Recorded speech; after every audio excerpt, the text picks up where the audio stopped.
Hola, soy Pablo Gil, director de la Escuela de Inversión Método Trading. En unos minutos te voy a explicar en qué consisten los soportes y las resistencias. ¿Qué son exactamente estos dos niveles? Son zonas donde se producen cambios en la dirección del precio.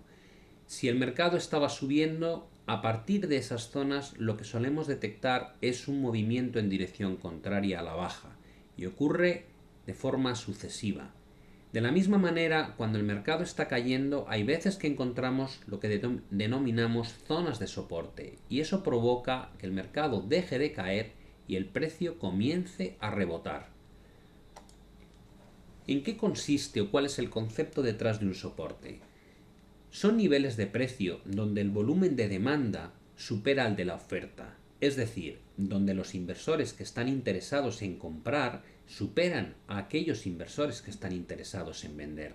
Y esto provoca una detención del movimiento a la baja del precio y posteriormente un rebote.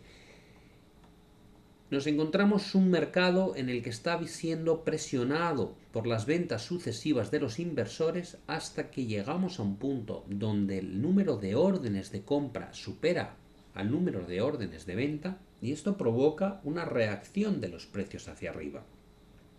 A medida que se vuelve a convertir la presión vendedora en algo más fuerte que la compradora, el precio vuelve a bajar.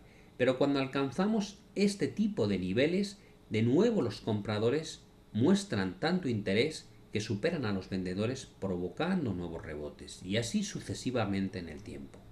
Si nos centramos en un gráfico como es este que tenemos a la derecha, es un gráfico real del IBEX 35, el índice de renta variable de España, lo que vemos es cómo se forma tras esta pequeña corrección una área en torno al punto 1 que provoca rebotes fuertes en los precios y cuando el mercado vuelve a mostrar debilidad, una vez se alcanza el nivel en torno al punto 1, los compradores de nuevo muestran mucho interés, lo que produce estos rebotes en los precios. Así sucesivamente en el punto 3, de nuevo los compradores superan con creces a los vendedores, generando este tipo de recuperaciones en los precios. Y como veis, se mantiene esta área de soporte a lo largo de mucho tiempo. En nuestro ejemplo, en un gráfico semanal, esto ha estado funcionando como zona de soporte durante meses. Cuando hablamos de resistencias, lo que tenemos que entender es que son niveles de precio donde el volumen de la oferta supera al de la demanda, es decir, donde los inversores que están interesados en vender superan a aquellos inversores que están interesados en comprar. Y esto provoca una detención del movimiento al alza del precio y posteriormente un rechazo a la baja. Es decir, durante todo este proceso de subida de los precios, los compradores son claramente mayores que los vendedores hasta que alcanzamos el punto 1. Aquí el número de vendedores supera al de los compradores y provoca la primera reacción a la baja en los precios. Cuando retoma la tendencia fuerte el precio, vuelve a encontrarse en el punto 2 un número de vendedores suficientemente grande como para superar a los compradores y provocar una nueva reacción a la baja de los precios. De la misma manera que ocurre en el punto 3 y en ocasiones vemos cómo estos procesos no son meros rechazos sino cambios de dirección importantes en los precios. Este ejemplo de aquí, a diferencia del anterior, no es un gráfico semanal, es un gráfico horario del euro dólar. Como veis, estos conceptos de soporte y resistencia se aplican indiferentemente al espacio temporal que estamos analizando. Sirven para gráficos mensuales, semanales, diarios, horarios, 5 minutos, etcétera, etcétera. En este caso, el euro está mostrando mucha fortaleza contra el dólar, hay muchos compradores de euro contra dólar hasta llegar al punto 1 donde se marca la primera resistencia, el primer rechazo fuerte en los precios. Cuando el precio del euro dólar vuelve a atacar estos niveles, de nuevo el conjunto de vendedores es superior al de compradores y vuelve a motivar un proceso de corrección en los precios. En el tercer ataque se repite este mismo hecho en el que los vendedores están convencidos de que esta zona es muy buena y superan a los compradores y de nuevo en el punto 4 vemos una actuación equivalente hasta que finalmente el precio comienza a cambiar de dirección. ¿Cuáles son las características principales que hay que tener en cuenta cuando hablamos de los soportes y resistencias? En primer lugar, la importancia o la fortaleza de un nivel de soporte o de resistencia es mayor cuantas más veces ha actuado eficientemente en el pasado. La primera vez que el precio alcanza este nivel de soporte, nadie sabe que se va a producir un rebote. Sin embargo, cuando alcanza este punto por segunda vez y comienza el rechazo, ya hay mucha gente que está mirando este nivel que yo he marcado en la zona de 1000 como un punto complicado de rebasar a la baja. Esto hace que cuando baje el precio al punto 3, muchos inversores y gestores sean conscientes de que en la zona de 1000 los compradores se sienten cómodos entrando al mercado, y cuando llegamos al punto 4, prácticamente la totalidad de los inversores ya conocen la importancia de este nivel. Por tanto, cuando el mercado llega aquí en el punto 5, este nivel de soporte es ampliamente conocido por la gran mayoría de los participantes del mercado, lo cual lo hace muy eficiente y muy difícil de romper a la baja. Este concepto funciona exactamente igual si nos estamos refiriendo a las resistencias.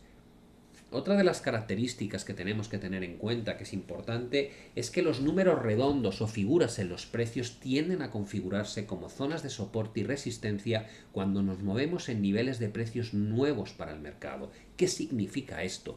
Los inversores, cuando el mercado se está desplazando hacia zona de máximos históricos donde nunca ha estado o hacia zonas de mínimos históricos donde nunca ha estado, normalmente utilizan o tienden a utilizar los números que representan figuras redondas, 1000, 2000, 10.000, 100, 200, como niveles psicológicos donde tomar posiciones o bien reducir posiciones. Por tanto, veremos que es habitual que los números redondos tienden a configurarse como zonas de soporte y resistencias importantes. Otro de los conceptos o características más relevantes en cuanto a soportes y resistencias es que no debemos hablar de un nivel exacto. Los precios no se detienen en un punto concreto, ni tampoco por abajo ni por arriba, sino más bien en áreas o zonas que determinamos como zonas de soporte o zonas de resistencia. Por ello es mejor utilizar un par de líneas para marcar dichas zonas que centrar nuestro análisis en una única línea que en cualquier momento puede parecer que se está rompiendo cuando realmente no es así. Para terminar con las características habría que hablar de un concepto que es importantísimo. Un soporte roto se convierte en resistencia y una resistencia rota se convierte en soporte. Esto genera lo que llamamos las zonas pivote. ¿Por qué se forman las zonas pivote? Vamos a poner un ejemplo sencillo para que podamos entenderlo. En primer lugar, el gráfico que tenemos delante es el Nikkei, el índice de renta variable japonés. Como podéis apreciar, se alcanzó un nivel de resistencia muy fuerte en torno a mayo del 2013. El mercado rechazó y cayó bastante en su precio hasta que de nuevo se restauró la tendencia alcista y volvimos a atacar la antigua zona de máximos. En torno a esta zona, gestores como yo tal vez estábamos dispuestos a vender, abrir posiciones vendedoras, pensando en que no iba a ser capaz de superar la zona de techos previa. Cuando el mercado comienza a caer, la sensación que tenemos es tremendamente positiva. Qué bien, hemos ganado mucho dinero con nuestra idea de vender a estos niveles. La siguiente vez que nos encontramos con un nuevo proceso alcista y el mercado ataca la zona de resistencia que ya ha sido confirmada con estos máximos, vuelvo a sentirme muy confiado y hablo con mis amigos y otros gestores diciendo: esto es una gran oportunidad de venta, no ha superado en las últimas 2 ocasiones este nivel, la última vez que lo hice salió muy bien, ganamos mucho dinero, y cada vez más participantes del mercado están dispuestos a unirse a la idea de vender para ganar dinero a medida que el precio baja. Cuando ocurre, estamos todos eufóricos, hemos encontrado la gallina de los huevos de oro. Vender en estos niveles representa una gran oportunidad. Pero cuando lo hacemos de nuevo aquí, descubrimos que no ocurre lo que teníamos previsto, que era una nueva caída del precio a la baja, sino que el precio se va para arriba. En este momento estamos frustrados, estamos perdiendo mucho dinero, sentimos que nos hemos equivocado en la decisión. Muchos de los inversores que no sabían muy bien qué hacer en torno a estos niveles ahora ven que se ha roto una gran resistencia. El precio se escapa hacia arriba y cuando se produce la primera corrección, ¿qué sentimiento tenemos? Los que hemos vendido y nos hemos encontrado con una gran pérdida a medida que el precio se ha escapado hacia arriba, en esta vuelta a la baja descubrimos que las ventas que hicimos en estos niveles ya casi no pierden dinero y aprovechamos estas ocasiones que hay aquí para cerrar nuestras estrategias de venta que han sido erróneas. Esto quiere decir que donde antes había una fuerza vendedora en torno a estos niveles, ahora nos hemos convertido en compradores. Y parte de los gestores indecisos que no sabían bien qué hacer una vez han comprobado que el mercado ha roto al alza esta gran zona de resistencia, aprovechan estas correcciones a la baja para colocar sus órdenes de compra. Es decir, donde antes había una gran presión vendedora, ahora se ha tornado en una presión compradora. Y esto hace que lo que antes se había convertido en una gran zona de techos, en este momento actúe como una zona de suelos o de pisos. Si te ha gustado esta breve introducción a los mercados financieros, el siguiente vídeo te enseñará un paso más en tu aprendizaje, cómo decidir si hay que comprar o vender en el mercado utilizando los conocimientos que has adquirido hasta ahora. Os agradezco la confianza que habéis depositado en nosotros. Un saludo y nos vemos en el próximo vídeo.